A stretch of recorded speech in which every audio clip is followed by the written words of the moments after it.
Hello and welcome back to the show. My name is Sam and this is the Lonely Chapter podcast. And recently, this podcast became 1 year old. Thank you for listening. This one was made for your enjoyment. So we are recently 1 year on from starting this podcast. So I think this is episode 56 by the time it goes out. And it has flown by. So I want to start off again by just thanking you, the listener. If you've listened all along, if this is the first time that you've heard my voice, thank you for tuning in.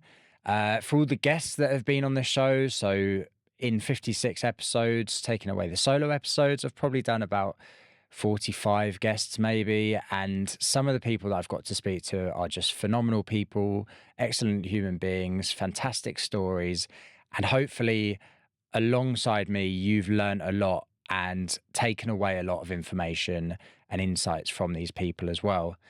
Family and friends have supported me as well along the way. I know it's been difficult at times with me trying to get editing done late at night when I should be sort of spending it with loved ones. So I appreciate that. And here's to another year and many more, hopefully. So I don't normally do this at the start of an episode. I normally do it at the end, but as it's my 1 year birthday, I'm going to ask for a little favor from yourself. So if you're listening now, if you can just follow the show or subscribe to the show wherever you're listening or watching, and if you haven't already, leave a rating as well. This just helps the podcast put out to more people, suggested to more people. So if you can do that, and if you enjoyed an episode, please share it with a friend, whether it's this episode, whatever your favorite episode's been. Maybe it was Craig Sadler, who rode across the Atlantic, Dr. Susie Bennett discussing the intricacies of male suicide and men's mental health, whether it's Dr. Robert Stevens talking about low testosterone and TRT and the myths behind that, or if it's just one of the solo episodes of myself rambling on about whatever books I'm reading or whatever ideas I've had. Whichever episode you've enjoyed, if you think someone else would enjoy it, please do share it with them, because I think word of mouth is the best way to sort of share podcasts. I know myself, when I get sent stuff from people, I listen to it. And if you trust that person, you're going to listen to it and trust their judgment. So if you enjoy it, I really appreciate that. And on to the episode. Thank you. So over the last year, I've done a number of sort of solo episodes where I've spoken about various things, various ideas and books and all these sort of things I consume to try and give you an insight into myself and into some of the things I'm thinking about, and hopefully give you some nice takeaways as well. So today I'm just going to talk about one idea that I've been having recently, and then go into a little Q&A, some questions that I've got in from Instagram recently. So I put out a question and I got some responses, some serious questions and some silly questions. So we'll have some fun with that. So starting off with this idea that I've been thinking about, and it comes from my time being back on social media. So on social media, it can be quite difficult not to compare yourself to other people. And the only time where I've not ever sort of compared myself to other people was in that 3 or 4 year period when I came off social media fully. So I came off all of my socials. I started by sort of deactivating things because I wasn't really sure. And I enjoyed it so much, I just deleted everything. And it was amazing. So being off of that just let me compete with myself. And it's like the cliche thing of you can only compete with yourself. But when you're on social media, it's so hard to keep yourself from just watching what other people are doing, seeing what they're doing and going, oh, they're doing that little bit better there or here, and you can sort of fall into that unknowingly almost. So being back on social media this last year, since starting the podcast again, obviously I've had to sort of get back on there to sort of make sure that the show is being shown out to people, get the clips up, get little snippets. So in doing that, I found myself, going down these little rabbit holes and sort of finding myself every now and then, not all the time. This isn't like I'm confessing a problem, but every now and then I just find myself sort of thinking that way. So it can be really tough to not compare yourself and just fall back into that habit. And when you're seeing these videos or photos of what other people are up to, it can be really difficult to pull yourself away from that and tell yourself to just focus on yourself. So I came up with this little idea that sort of helps me, remind me, if you like, of not to do that. So the idea is this: it's not real, it's just a reel. So what we see on social media isn't real. Well, it is real, but what we're witnessing is a highlight reel of someone else's life. So these highlights have been picked out by this person to show off to people, or to show people what they're up to. Maybe, like, rightly so, like, we want to see what interesting things people are doing. But we very rarely, if ever, see people at their worst, when they're going through moments of pain. And I'm not saying that people should be posting like their sadness or anger or whatever sort of negative emotions they might have 24/7, because I don't think social media would be a good place to be if that was the case. But I think it's important to know and to remember that all we are seeing are the best moments of people's lives. And there is probably a lot more going on behind the scenes that we don't know about, the potential struggles and pain that people might be going through. And I mean, if you think about people who are struggling mentally and unfortunately maybe take their life, if you've ever known someone to do that, one of the most common things people say when that happens is, I had no idea they were the happiest person. They always seemed to like be laughing or whatever out with people.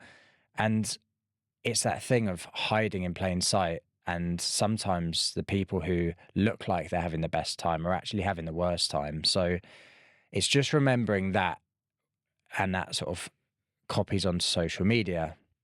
So next time you're comparing yourself to someone on social media, and maybe you don't know you're doing it, and suddenly you realize that you're doing it, just remember, it's not real, it's just a reel. So onto the Q&A. So thank you to everyone who submitted questions. Like I said, we've got a nice variation of silly questions and serious questions. So let's get into them, and hopefully you enjoy finding out a little bit more about me and what I do. So the first question is, how hard is it to become a firefighter? Tips for people interested in becoming one. So in terms of how hard it is to become a firefighter, I think physically, to start with, is attainable for most people if you train for it. It's obviously training in the specific ways, training your grip strength, training your aerobic capacity, going upstairs, that sort of thing can really help. With regards to the actual process, I don't know sort of where it sits at the moment, as it's changed a lot since I joined. But I believe there's a few sort of avenues you have to go through before you can actually get into the sort of application process. But I'm sure that's all online on the website. And again, that will vary depending where you're listening, depending which fire service you're looking at. That will vary between them. Tips for people sort of interested in becoming a firefighter. I would say the number one thing that I would say is have a good think about whether it is the right job for you. I think a lot of times across all jobs, at the minute, we've sort of been told that anyone can do anything. And I think it is a job that requires some mental resilience. Obviously, there's a lot of physical resilience that needs to be sort of in place as well, physical strength. You need to be the right sort of person. Like, thinking about things under pressure is something that not many people have maybe done to that level. And it can be very different thinking through a problem under no pressure versus when potentially someone's life is in danger. And it's one of those things where you can't really know if that's going to be you until you're in that position. But I think if you look deep inside yourself and have a proper think about that, have that mental resilience, sort of read up a bit on some of the stuff that you might be attending, understand some of the incidents that you're going to go to, because it's not all fires. In fact, it's a really small amount of jobs that we go to are fires, and there's a lot more which are a bit more hands-on with not so nice stuff. So yeah, really have a good think about, is it right for you? Another tip, again, like I said before, training for the physical side of things. Have a good look up on the website that you're, again, for the service you're applying to. Have a look at what are the requirements physically, what the tests are. They're pretty transparent with what the tests are, so you can train specifically for those and be ready for those when they come around. Again, with the interviews sort of phase, I know when I applied 8 or so years ago,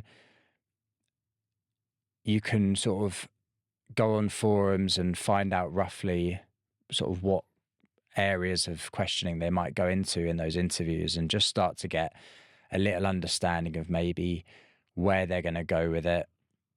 Another thing that you could do as well, tips wise, would be to go down to your local fire station if you have one near you, or if you want to travel into the area that you want to work in, and just meet a crew on duty. Just like go and knock on the door, maybe call up before you go, just see if that's okay for you to pop down and maybe sort of speak to them, ask any questions you might have a look at some of the equipment. And yeah, we're always open to sort of people coming down to station, but yeah, probably give them a call before you do. All right. Hopefully that's enough for that question. On to question number 2, and it's another firefighter question. So this one is, what's the scariest firefighter moment of your career? So I've been in the job for just over 7 years now, and I've been quite lucky that I haven't had too many severe things. The scariest moment, I don't think, again, I'm quite lucky, or whether I've sort of blanked them out in my mind of what's scary and what's not scary. I think a lot of the stuff we do would probably be scary to most people. But we're trained for it, and with sort of repetition, it becomes less scary, I suppose. So yeah, in terms of scary, I don't think anything I've been through at the minute I would use that word for. But I've had moments where I've thought back on and gone, wow, that was potentially quite dangerous. Standing on top of potentially rather explosive cylinder. That was a moment that you think back on and think that could have been different. But once you sort of know it's there, you can put things in place and make it safe. But yeah, fingers crossed. I don't have to go to too many in my career, but that is what we do. So we'll see. Question number 3 is top or bottom. I'm going to go with this being a jiu-jitsu question rather than the other type of question, just because it's a complete cop-out for myself. But yeah, I find myself in bottom position a lot in jiu-jitsu, and that's just because I'm new and I'm a white belt, and I've got to get comfortable there before I can start sort of attacking people more. And yeah, I'm trying to hone in my defense and starting to get a bit better at that, and trying to make that convert into more top positions. But yeah, I would say for now, more bottom, but why limit yourself to one when you can have both? Question 4 is, how do you keep your own mental health strong when working with Samaritans? So I don't know if I've mentioned it on here now. So I've actually stopped volunteering with Samaritans. I did it for about a year, just over a year. I stopped in March of this year, and the only reason being was time. with this podcast. I didn't do this podcast when I first started working with the Samaritans. And once I started this podcast, it added a lot of extra work into my diary. And unfortunately, one of the things that I had to drop was Samaritans volunteering. But in that year, I learned so much from it. I met so many amazing people, sort of glimpse behind the scenes at what really goes on there. And it's fantastic. In terms of how I looked after my own mental health during that time, so Samaritans has the best care for the people that volunteer there. So in terms of how it works when you're there, you've always got at least two people on duty. So there's two of you sat in a room and you're taking your calls, but you're there for each other as well. So you have to have at least one other person, and it's for that reason. So after a call, if it's a slightly difficult call, you debrief with that person, chat about it. There's no sort of time restraints or expectations on how quickly you need to get onto the next call. It's as long as you need to talk out what's just happened and sort of get onto the next one. So I look after myself with those debriefs. You then do a debrief at the end of every session where you call up someone who's called the leader, and you would speak to them on the phone about the calls you've had and just make sure that you're okay with all of the stuff that you sort of heard, talk through anything that you sort of feel might affect you or anything. And basically the idea of that is that you don't leave that building with any of the stuff that you've sort of heard or with any of the feelings that might have come out of some of those conversations.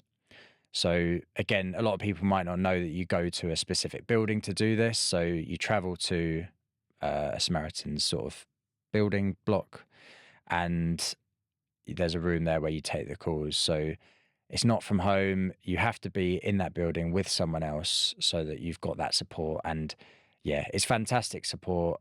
And anytime I did have something that was slightly difficult, I felt once I left the building, it was gone because of how good that self-support is within the Samaritans community.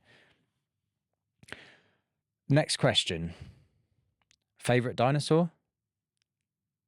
I haven't really thought a lot about dinosaurs, to be fair, since Jurassic Park or something like that.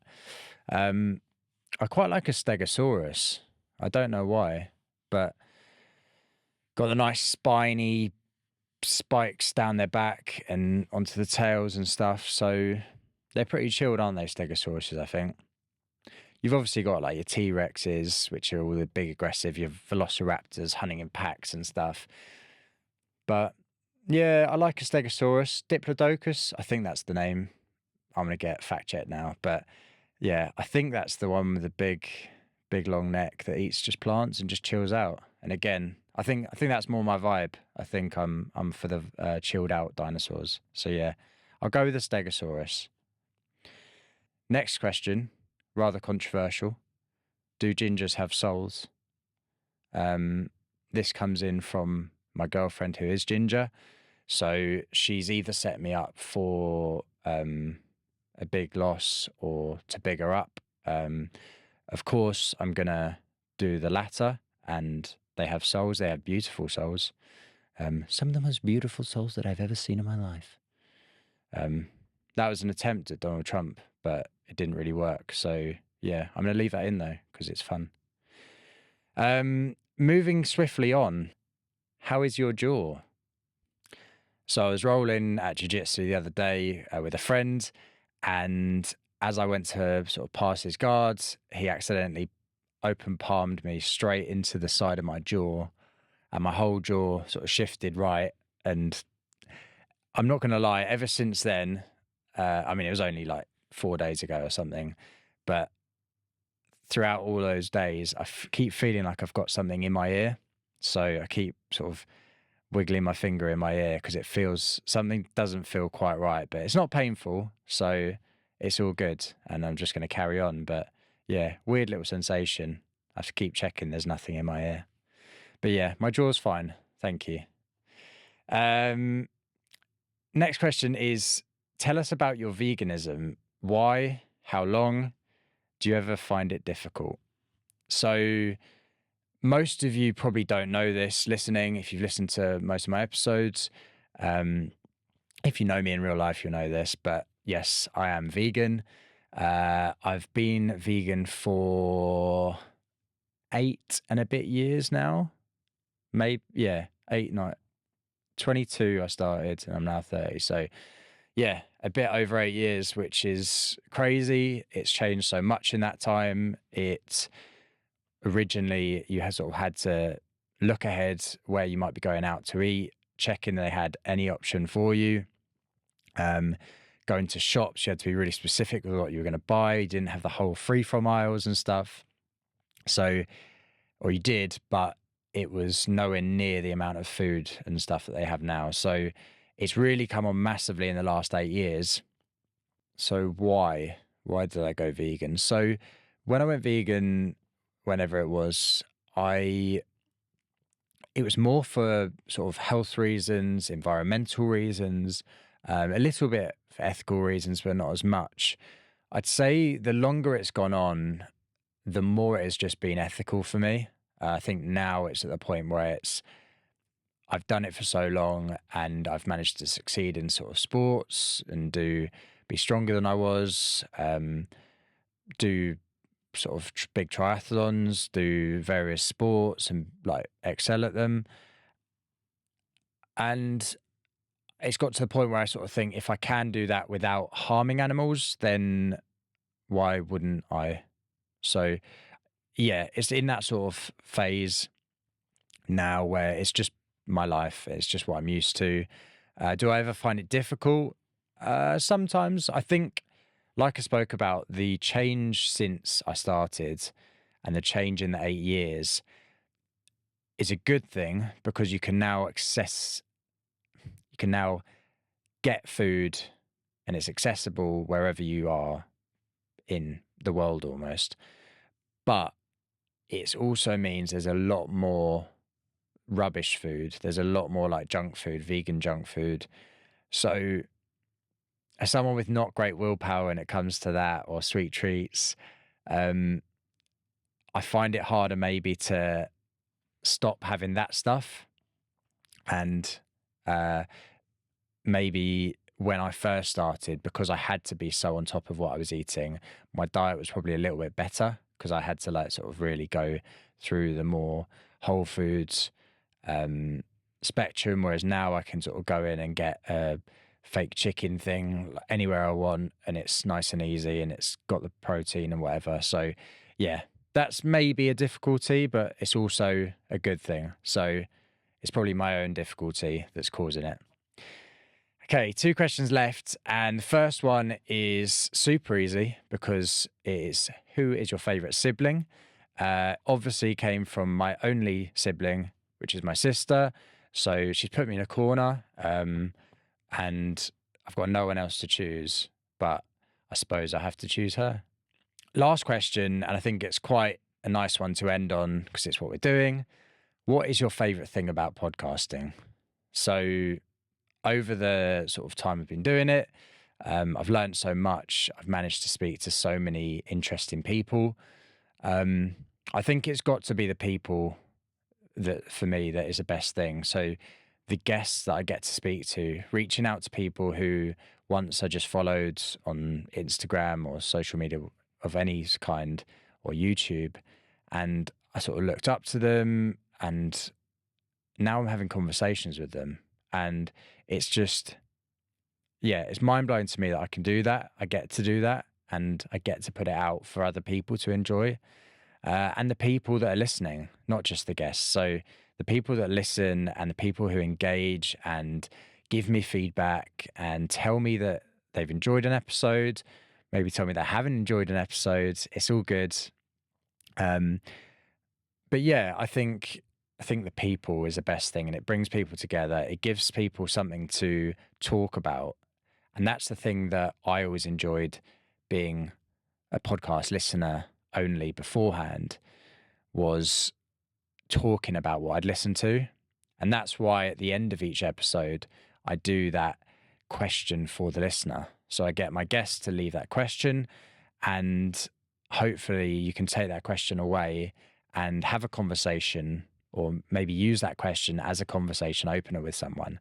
And I think it's important in this age of technology and tech and Zoom meetings and social media that we still have conversations as human beings. And I think that's the one thing that like tech can't take away from us,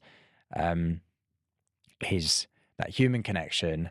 And I'm really lucky that I get an excuse to sit down and have that human connection, have these conversations with people weekly. But yeah, it's got to be the people. But I've enjoyed it all. It's been such a learning process, trying to learn the tech behind it, do the editing, do the social media, do the clips. There's so much more to it than maybe I sort of thought about before, and maybe what people sort of listening might think there is. There's loads going on. So yeah, got a little bit deep there about human connection and all that, but yeah, I think that's it. So that is the Q&A done, and that is the episode done. So I'm going to leave it there. I don't want to drag it out for too long, and hopefully you've enjoyed it. Hopefully it's been a little bit different, sort of hearing questions that people have sort of sent in.